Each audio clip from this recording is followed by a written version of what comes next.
លោកអ្នកធ្លាប់ទេសបិនឃើញឥន្ទ្រីហើរដេញចឹកលោកអ្នក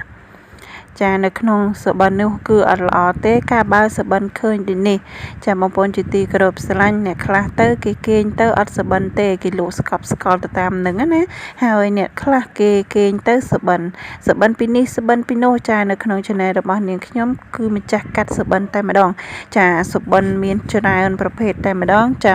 ខ្ញុំដាក់ស្រង់ចាពីសភៅម្ចាស់កាត់សបិនចាហើយសបិនមួយគឺអាស្រ័យទៅលើលោកអ្នកសបិនទេចូលសង្កេតចូលអង្កេតមើលខ្លួនឯងចាពេលខ្លះនៅក្នុងសៀវភៅហ្នឹងចាជាទូទៅចាស់ពីដើមគឺនិយាយតគ្នាឬក៏គេចាគេដឹ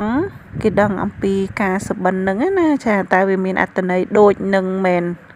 ចាហើយចឹងទៅគេក៏ចង់ក្រងជាសភៅនឹងមកចាសភៅនឹងយូរហើយចាបងប្អូនមិនមែនទៅឥឡូវនេះទេចាបងប្អូនជាទីគោរពស្រឡាញ់អ្នកខ្លះគេងទៅក៏សបិនទៅដោយសារតែមានចា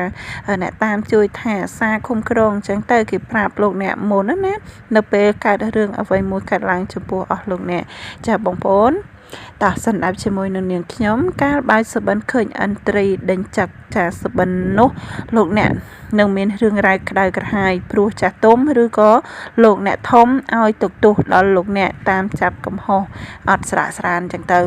ចាចូលប្រញាប់ធ្វើបុណ្យរំដោះគ្រោះហើយនិយាយប្រាប់សបិននេះទៅប្រសង់ក្នុងទីវត្តអារាមដើម្បីសបិនអាក្រក់คล้ายទៅជាល្អវិញចាយើងធ្វើបុណ្យរំដោះគ្រោះអីចឹងទៅមានបាយមានសម្លអីចឹងទៅប្រាប់ប្រសង់ចាយើងសុបិនអត់ល្អទេសូមជួយចារំដោះគ្រោះសូត្រមន្តឲ្យធម៌ឲ្យទានមកដល់យើងដើម្បីសូមលាភសូមជ័យសូមសេចក្តីសុខមកកុំឲ្យមានអ្នកយាយីធ្វើអាក្រក់ចាក្នុងន័យនេះគឺមានអ្នកធំចាមានអ្នកធំនាំរឿងក្តៅក្រហាយឬក៏មានចាស់ទុំនៅក្នុងផ្ទះហ្នឹងចានាំរឿងនាំក្តៅក្រហាយមកដល់លោកអ្នកចាធ្វើបុណ្យទៅចាមកផ្ទះនឹងធ្វើបុណ្យទៅនាំគ្នាធ្វើបុណ្យទៅចាដើម្បីរំដោះគ្រោះកុំឲ្យមានរឿងរ៉ាវអាក្រក់មកលើចាលោកអ្នកចឹងទៅលោកអ្នកជឿក៏ជឿមិនជឿក៏មិនសូវដឹងចាមិនជឿក៏អត់សូវចាអត់ដឹងថាម៉េចដែរណាចាបងប្អូនជឿក៏ជឿមិនជឿក៏អត់ដឹងធ្វើម៉េចដែរចាគឺក្នុងន័យនេះគឺបើសិនជាឥន្ទ្រីហើរដេញចឹកលោកអ្នកគឺមានរឿងរ៉ាវក្តៅក្រហាយដោយសារចាស់ទុំឬដោយសារអ្នកធំឲ្យទុកឲ្យទោសចឹងទៅ